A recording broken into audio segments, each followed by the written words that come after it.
नमस्कार दोस्तों, जैसा कि आप जानते हैं यूपीएससी के इंटरव्यूज चल रहे हैं और सर अपना इंटरव्यू देकर के आए हैं। तो वीडियो में हम सर का एक्सपीरियंस जानेंगे कि किस तरह का उनका इंटरव्यू रहा, किस तरह के सवाल पूछे गए और ओवरऑल इनकी जर्नी, स्ट्रैटेजी वगैरह किस तरह की थी। तो सर सबसे पहले आपका बहुत बहुत स्वागत है हमारे चैनल पर। Thank you sir. कैसा हुआ आपका इंटरव्यू, थोड़ा सा ब्रीफ में बताइए, फिर आगे बात करते हैं। सर इंटरव्यू तो बढ़िया हुआ, बहुत कॉर्डियल थे और उनका क्वेश्चन भी रिलेवेंट थे, टाइप से रिलेटेड थे।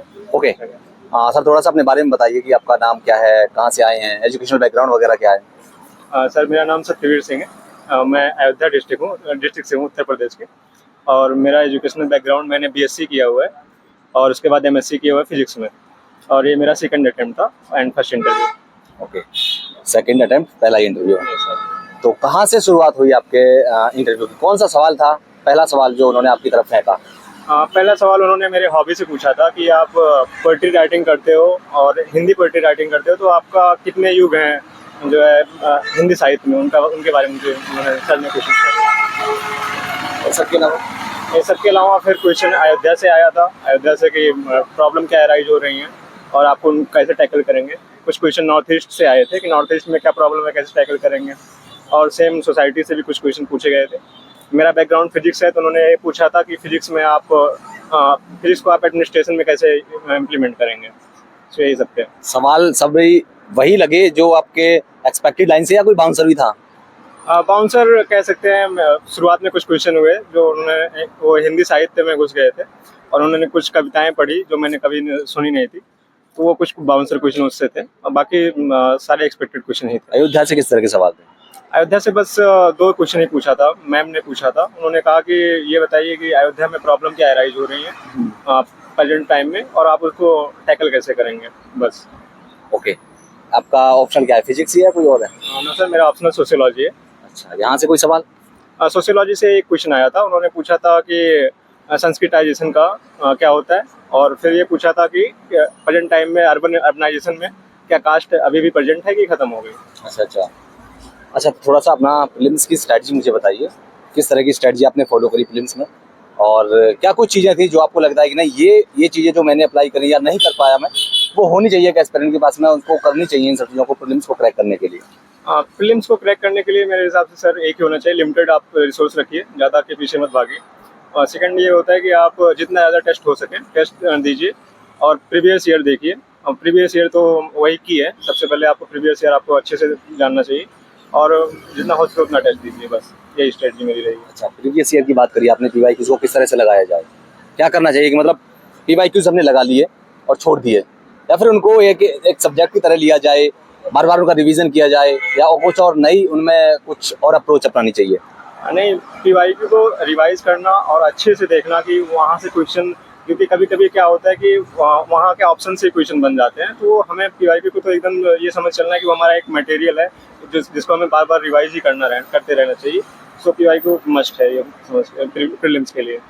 क्या लगता है सीसेट आजकल जो जिस तरह का पैटर्न बन रहा है सीसेट का, क्या सीसेट एक मेन बैरियर बनता जा रहा है और उसको किस तरह से टैकल किया जाए? सर जैसे मैं तो मैथ मेरा बैकग्राउंड रहा है, तो मेरे लिए हाँ फर्स्ट अटेम्प्ट में थोड़ा चैलेंजिंग था क्योंकि मैं ओवर कॉन्फिडेंट हो गया था कि ये इजी होने वाला है। लेकिन जब मैंने देखा तो उसमें भी मैंने एक ही चीज़ देखी है, आपको पीवाईक्यू आप 2-3 साल नहीं, कम से कम 10 साल तक करके जाइए। जब से सीसेट का स्टार्ट हुआ है आप पूरा देखिए, वो बहुत हेल्पफुल करता है। अच्छा सर, इस सब के अलावा मुझे थोड़ा सा बताइए कि जो, क्योंकि आपका मैथ्स ऑब्वियसली आपका बैकग्राउंड रहा है तो सीसेट में नहीं रहा होगा, लेकिन जिन बच्चों का ह्यूमैनिटी बैकग्राउंड होता है, जिनका मैथ्स उतना स्ट्रांग नहीं होता, क्या करना चाहिए? क्या एक कॉम्प्रिहेंशन के बेस पर सीसेट को निकाला जा सकता है, या और रीजनिंग वगैरह उन पर भी बराबर की कमांड उनको रखनी चाहिए? नहीं, मैं तो बिलीव करता हूँ कि आपको रीजनिंग पे भी कमांड होनी चाहिए, क्योंकि कंप्रिहेंशन के क्वेश्चन ऐसे होते हैं कि आप 100% श्योर नहीं होने वाले हैं कि आपके सारे सही हैं, तो आपको रीजनिंग के ऊपर कमांड जरूर होना चाहिए। तो अगर आपका बैकग्राउंड नहीं है तो आपको थोड़ा एफर्ट मारना ही पड़ेगा उस पर।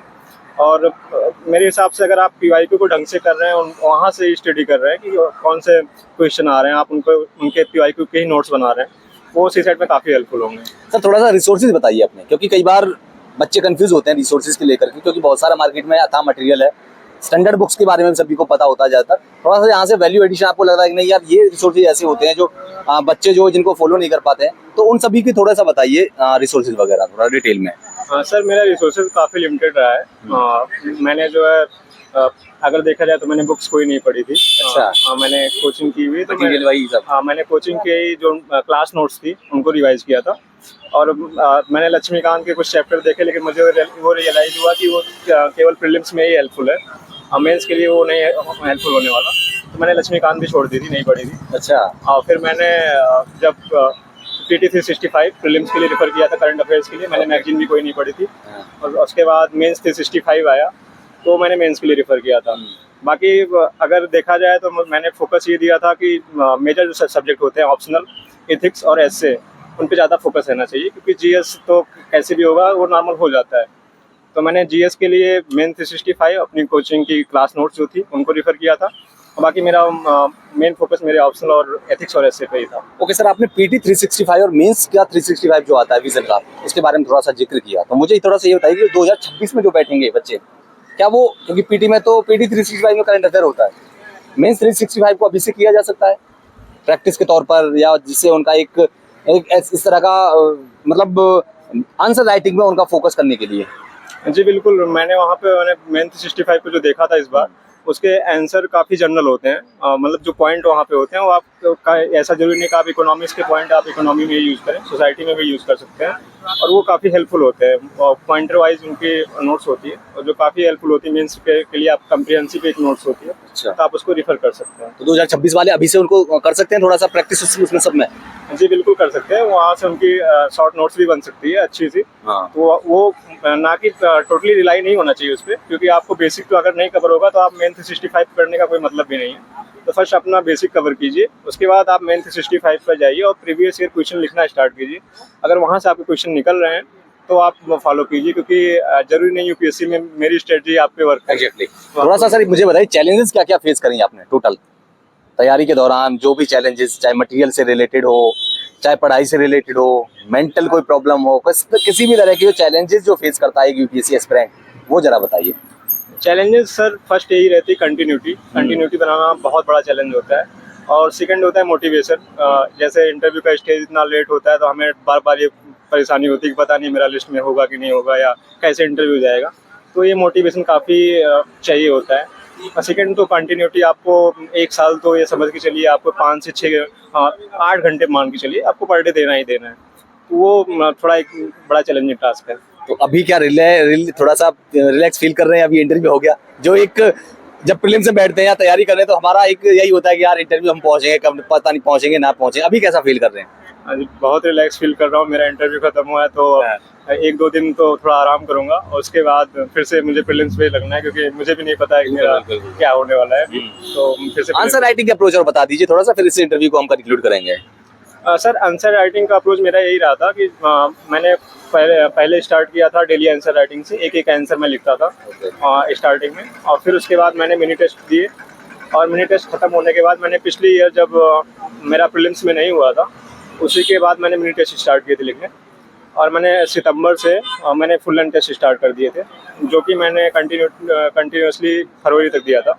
और फिर मैं प्रीलिम्स की तैयारी पे लग गया था, और उसके बाद मैंने प्रीलिम्स की तैयारी रिजल्ट आने के बाद फिर से जो टेस्ट सीरीज नहीं ज्वाइन की थी, और फिर मैंने आंसर राइटिंग की थी। क्या ऐसे के लिए कोई अलग से अप्रोच फॉलो करनी पड़ती है, या फिर हमारे पास जो जीएस का मटेरियल है, हम जो प्रैक्टिस कर रहे हैं आंसर राइटिंग की जीएस के लिए, उसी के बेस पर ऐसे लिखा जा सकता है? जी बिल्कुल लिखा जा सकता है, ऐसे के मटेरियल से लिखा, लेकिन थोड़ा अप्रोच ये रहेगा कि आपको अगर न्यू डायमेंशन लेके आने हैं तो आप पर्टिकुलरली सोसाइटी से रिलेटेड एडमिनिस्ट्रेशन ही है, तो आपको सोसाइटी से काफ़ी रिलेट करना होगा। आप ऐसा नहीं करते, मैं जैसे कुछ लोग का ये रहता है कि आप सोशल मीडिया से डिसइंटीग्रेट हो जाइए। अब प्रेजेंट टाइम में मुझे लगता है कि सोशल मीडिया एक सोसाइटी का एक अभिन्न हिस्सा है, आप उसको हटा नहीं सकते हैं। तो आप सोशल मीडिया को लिमिटेड यूज़ कीजिए, लेकिन उसको पॉजिटिव यूज में भी यूज़ कीजिए। वहाँ से आप कोट ले सकते हैं, कई बार जो है कई आइडियाज़ एग्जाम्पल आ जाते हैं, तो वो ऐसे में बहुत ज़्यादा हेल्प करते हैं। क्या मैसेज रहेगा आपका, क्या एडवाइस रहेगी स्टूडेंट्स को? फर्स्ट यही रहेगा कि बस मोटिवेशन बना के रखना है, आपको कंटिन्यूसली 1 साल तक हारना नहीं है। बस अपने आप को मोटिवेशन बना के रखिए, 8 घंटे 9 घंटे जितना हो सके वर्क कीजिए, बस यही चाहिए। Okay sir, thank you so much.